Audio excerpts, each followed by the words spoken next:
Dito ko nilalagay ang mga kulungan ng aking mga African lovebirds dito sa isang kwarto at hindi pa napinturahan. Ito ay karugtong lang sa aming bahay dito sa siyudad ng Cebu.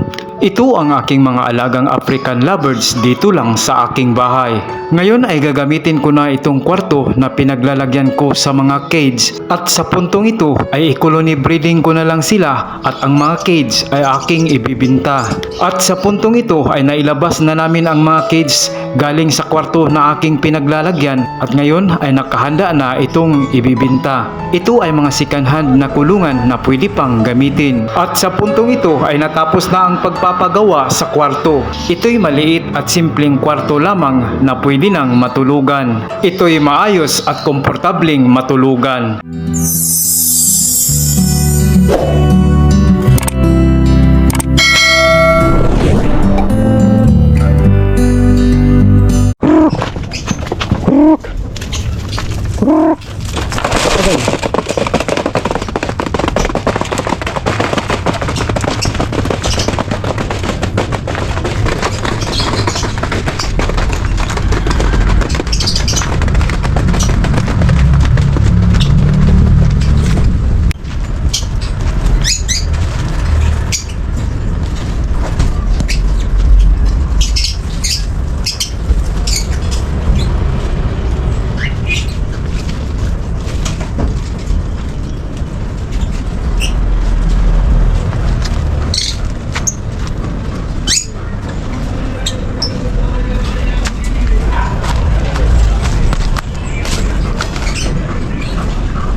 Abot ka lang isang tao.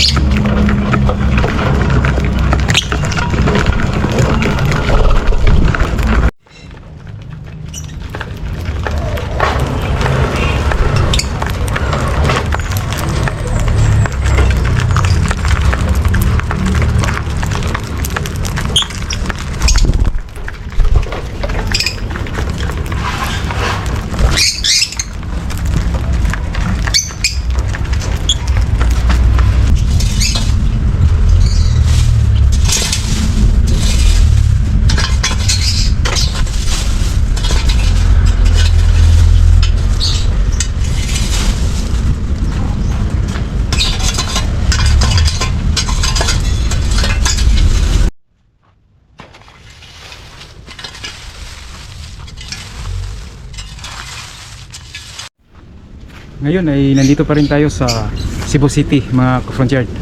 Ang ginagawa ko ngayon ay inilabas namin yung nasa labas na ngayon ang ating mga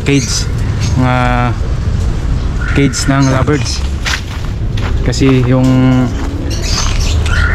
nilalagyan nila ay ginamit na natin. Nilagyan natin ng pinaayos na natin, ginawang kwarto para mapakinabangan naman. Kaya ito, ang ating mga cage ay ibininta na lang natin. Yan. Wala na tayong lugar na paglalagyan ito, kaya dito na muna sila sa labas at pinopost ko sila sa ating mga ka-lovebirds para baka may makagusto sa nangangailangan ng mga kulungan ng second hand ay mabibili pa nila. Kaya ngayon ay nandito tayo sa aking front yard dito sa Cebu City.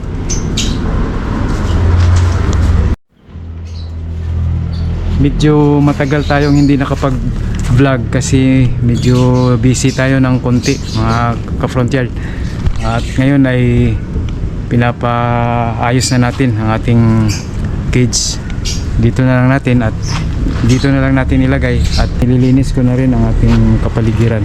Nagbabawas na tayo ng African lovebirds at pinagbibinta na natin ang ating mga cage. Yan ang dahilan kung bakit natin binibinta ang ating mga cage, dahil wala na tayong mapaglagyan sa ating mga alagang African lovebirds. Pinaparenovate na natin at ginawang kwarto.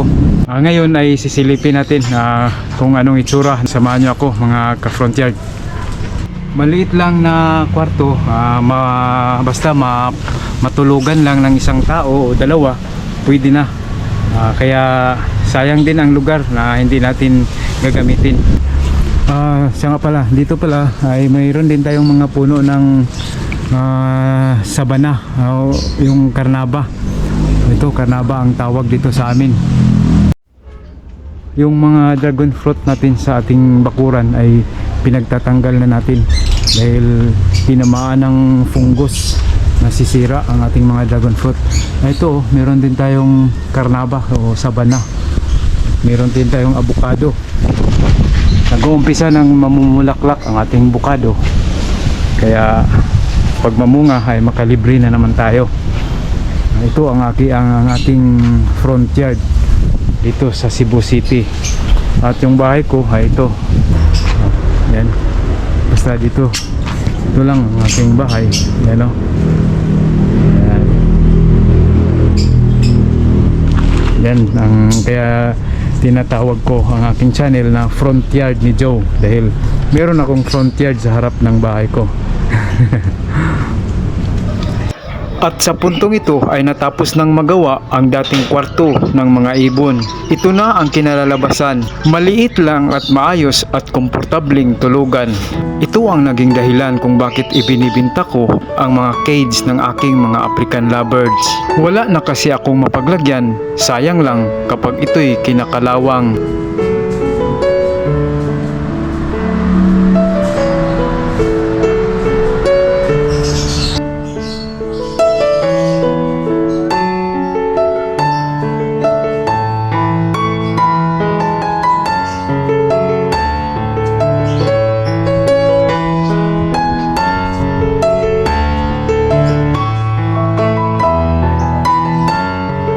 Meron pang sliding door na ikakabit dito at kasalukuyang ginagawa pa, kaya wala pang sliding door tayong makikita. Ito ay maliit at simpleng kwarto lamang, basta't maayos lang at komportable ang iyong matutulugan.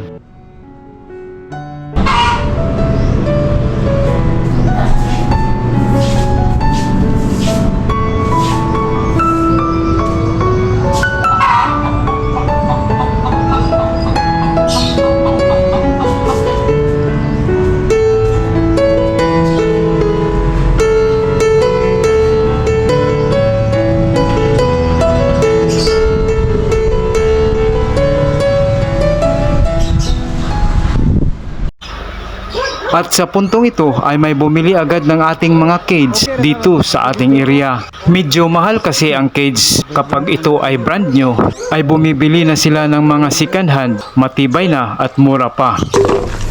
Uy, Roger! Tasod lang si Roger! Kent! Na Roger oh! Kent! Tasod lang! Gawas, tara!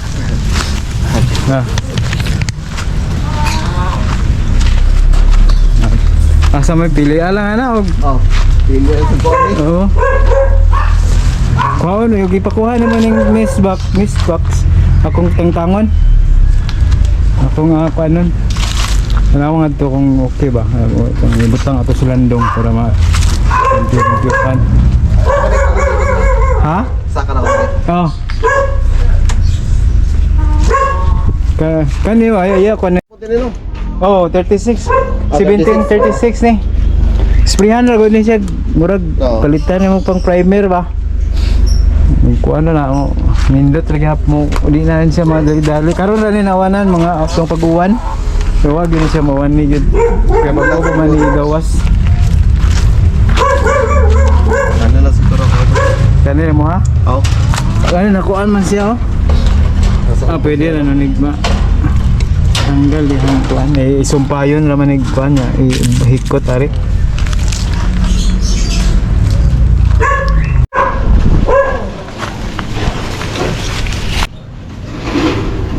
Ako kay daghan mo kog tools niya. Ay jigsaw. Oh. Kompleto ba? Manang ako rin buhat-buhat sa nislocks. Okay. Salamat ka sa inyo.